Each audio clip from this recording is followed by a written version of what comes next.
Hi, fifth grade friends. Today I am going to teach you how to draw a self-portrait on this video. So to begin, we have a piece of paper and we've already folded ours, but for those friends who might have not been here, I'm going to walk us through the steps that we have missed. If you're a friend who has gone through all these steps, you're writing your name right now, if you need to color it, you can use the supplies to color it, or you can just wait patiently. So this is going to be speedy quick. For those friends who were not here last art class, the first thing we did is we took our piece of paper, we folded it in half, hot dog style, so that means it's shorter and then it's longer, and then we folded it in half again, going down, and one more time. And the point of this being, we're kind of making some guidelines for our self-portrait. So here's my piece of paper right here. The second thing we did is we did our name in bubble letters, which is super fun. So I'm simply going to do my last name.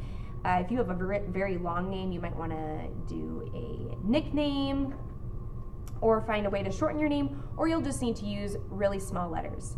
Now, Jensen, J-E-N-S-E-N, has an N and an S in the middle. So I'm going to make sure my N and my S are in the middle.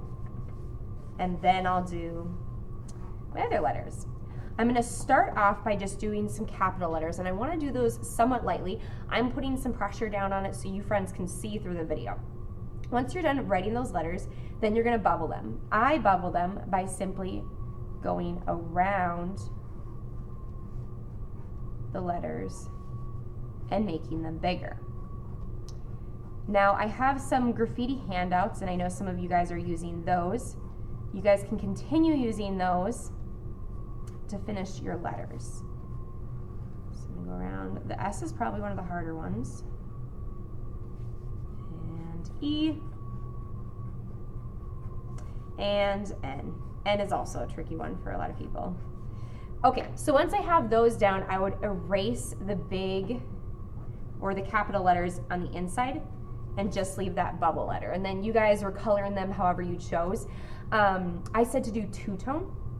And two-tone means you take two colors and you have them meet in the middle and blend together. Now, in order to do that successfully, you want to choose colors that are close to each other on the color wheel. So, I'm walking as I'm talking. That being said, for this example right here, what I did is I chose purple and blue. And if you look at the color wheel in the front of the classroom, you'll notice that purple and blue are next to each other on the color wheel, and when they meet in the middle, they blend together really well. So think about that. The reason we're doing our name boldly is so that we can see it really well. So really make that statement of craftsmanship and don't be sloppy. Okay, I'm gonna take this guy off to the side. I'm actually gonna move him this way, and I'll just work side by side with this so you guys can see the example all the time, and then my example right here. So the first thing we're going to do is we're going to draw our face. Our face is going to be on this side of our piece of paper, okay? The head is going to be portioned down to the third line, and our chin will hit that third line, okay? So I'm going to take my pencil, I'm going to go down, and when I get to that second line, that's probably where my chin, or not my chin, my cheekbone is going to come into place, and then going down to the chin. Now, we're talking about proportions today. And proportions is a way that we mathematically look at our faces. Our faces are more symmetrical, but then there are some differentiations with that. So, that being said, I'm going to be giving you a lot of rules, but you guys are always allowed to break that rule. So, at your tables, you should each have a mirror. Please don't be playing with them. Use them to your advantage. And what you're gonna do is you're gonna look at your chin. How is your chin shaped? How is, not your chin, I'm sorry, your cheekbone shaped. How is your cheekbone shaped? Is that a sharp curve or is it wider? You're looking at those things and then drawing that line. It's always important to know that it's okay if this isn't how exactly you want it. You can always go back after you add the rest of your face. Now, since we're doing just one side of our face, we only have to do one eye. Our eye is going to be on this top fold right here. When I draw an eye, I want to look at my eyelid, and when it is open, what shape do my eyelids make around my eye? Notice how this eye right here isn't exactly a football shape. That will make your eye look more natural. So I want you guys to look at your eye, see the whites in your eye, and what shape does it make? In order to start for me, what I'm gonna do is I'm gonna make a dot and a dot right here. A proportion rule is that 5 eyes can fit across your face. So, for example, we don't have a full face right here, but I could take 1 eye, 2 eyes, 3, 4, and 5. Now that's just a rule. Doesn't always seem to work, okay? So I just made 2 dots. I first want to say, okay, this is how wide I want my eye to be. If you have smaller eyes, you might want to change that in there. Now what I'm going to do is I'm going to do the top of my eye. And again, I'm choosing how wide I want it or how skinny. And then the bottom. The bottom is usually where it might be a little bit different of a shape. Okay? Just like that. So when I'm done with my eye shape, then I'm going to add the iris. The iris is the circle of color in your eye. Okay? So what I'm going to do is I'm going to draw that circle like shape by doing 2 curved lines, and it's as if that perfect circle is just sitting in the middle. Okay? Now, the biggest mistake I see students do is draw an eye like this.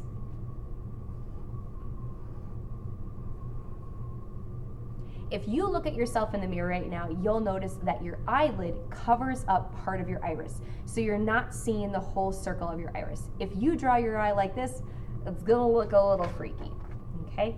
So going back to my iris, I'm going to add my pupil, which is the black dot.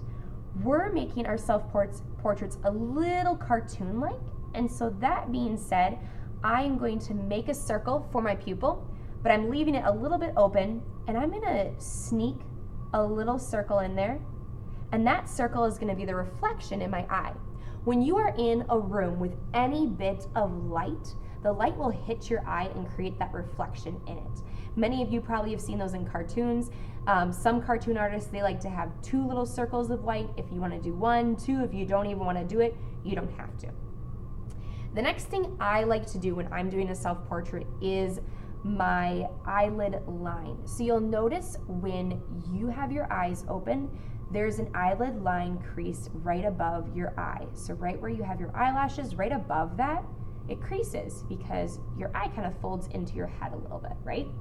So look at that because everybody has one that's different. Some of them are higher up, some of them are closer, some of them are right here, but then they hide behind the eye and then go over here. Mine tends to be closer. So I'm just gonna do a simple line like this. This helps us look more realistic in our portrait. It kind of helps sink the eye in, okay? For the next step, we are going to add the eyelashes. Now, here's the deal. We all have eyelashes, but sometimes we don't want them to look as prominent. So it's your choice how you wanna do it. I've had some students in the past, instead of flaring out their eyelashes, they actually just darken the top of their eye to give the illusion that there's some eyelashes there, okay? And I could even darken in right by the eyelid, okay? If you want to add eyelashes, your tip, start at the corner of your eye, you're gonna press down and then gently kind of flick up. And as you flick up, you are bringing up your brush, okay? Just like this. All right, next thing I'm going to do is the eyebrow. And although I love doing every little hair of our eyebrow, we want to simplify it and make it a little bit more cartoon-like. So instead of doing every hair, we just are gonna do this shape. So think of the shape of your eyebrow. Mine aren't so great, but think about the arch and the shape of your eyebrow. Your eyebrows usually start the corner of your eyes. So I'll know, oh, it's in the corner of my eyes. And then I like to make a mark and a mark so I know where I'm going. And then I do the curve. And up, like so. You can round them or you can keep them sharp, You can add more of a curve if you want to. That's your creative choice. Just like that. Okay, the next thing I'm going to do is I'm going to add my ear. If you look at your ears and you touch them on their sides, you will notice that your ears, just like in this self-portrait, your ears usually hit your eye line and your nose. So taking your fingers, put them on the top and the bottom of your ears, and then bring your fingers towards your nose and your eyes and see where your ears hit. Our ears are actually pretty long. So what I'm going to do is I'm just going to do a curve line going down like this. When you add your hair, your eye might be covered up. So don't think this can't change. I'm just going to do a little bit of that lip of the ear just for detail, and I might change it later and add some more. The next thing we're going to do is our nose. Our nose falls in this second line down, okay? All of our noses are different. All of us have different nostrils, right? So we need to think about that as we're drawing them. So what I'm going to do is I'm first going to start with the tip of my nose, okay? Think about how skinny or wide the tip of your nose is. So I'm just doing the little tip right there of my nose. From there, I'm going to do the nostril. So think about again, when I'm looking in the mirror, is it an oval? Is it a circle? Is my nose turned up? Is my nose turned down? How much of my nostril can I see? And really try to look at that shape. So what I'm going to do, my nostril, you can see it a little bit. So I'm just doing a little curve line right there. And our nose is a part of our face. So often students make a whole circle right there. I don't like to do that. I like to keep it open. So that's the inside of the nostril.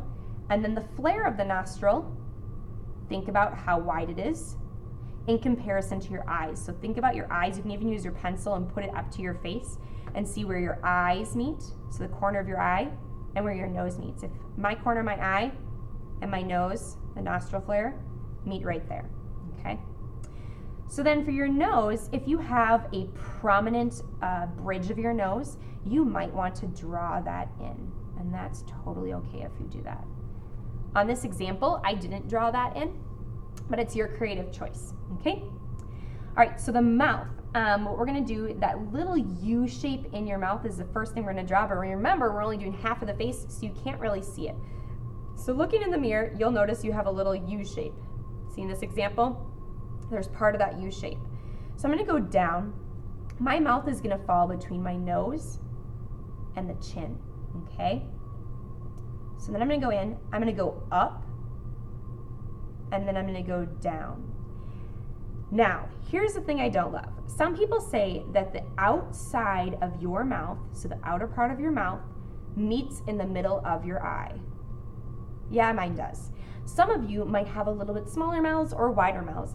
Think about, okay, when I put my hand on the outside of my mouth and bring my finger up, where does it hit on my eye? Does it hit the corner or does it hit the middle?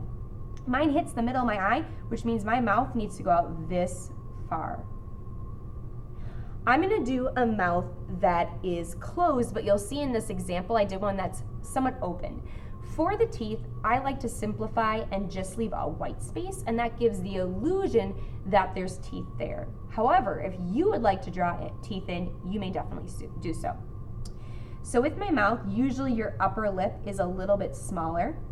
So I'm gonna go in, look at the shape of your mouth, know how it gets skinnier, and it drops down right where that U shape would be. And then the bottom is a little bit bigger and more pouty,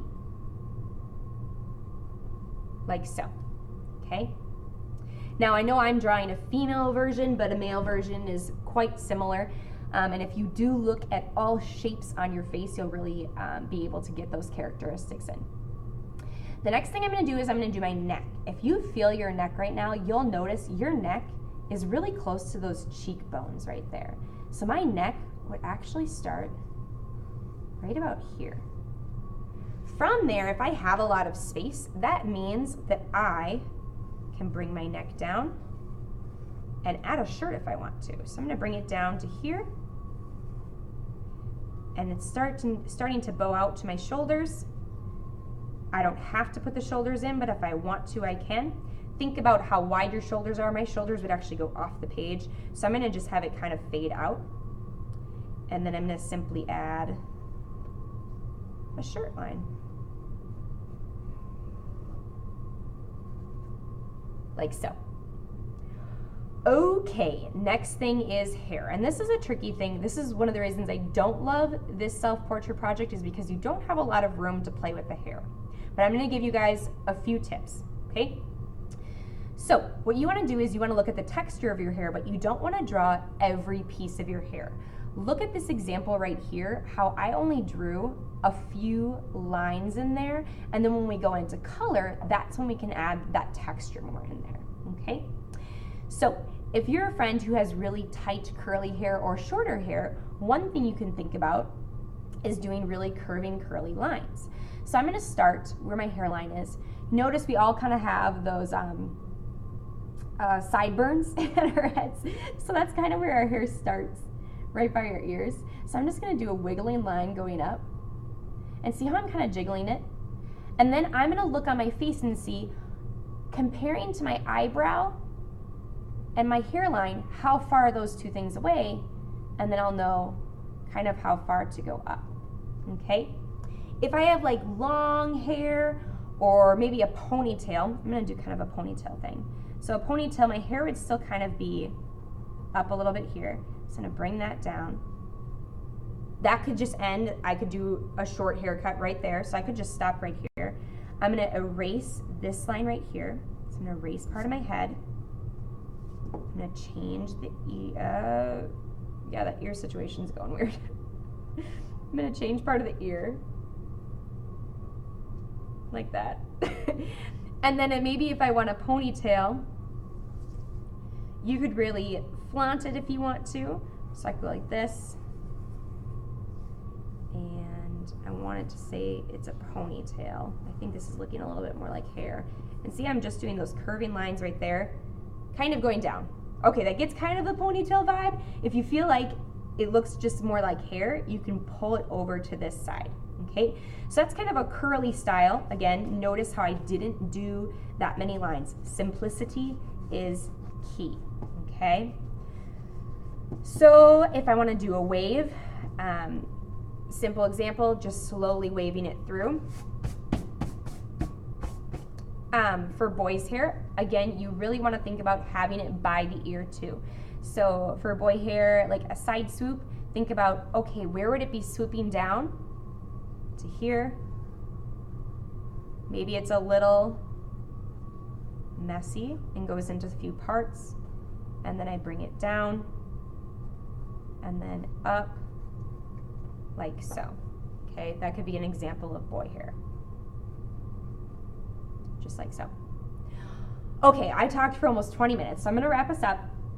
Some of you might not get even through this video, but if you don't get through this video, we will watch it again next time, and then next time I will help us finish it up, and then I'll talk about using color to create it more realistic and help it pop out even more, okay?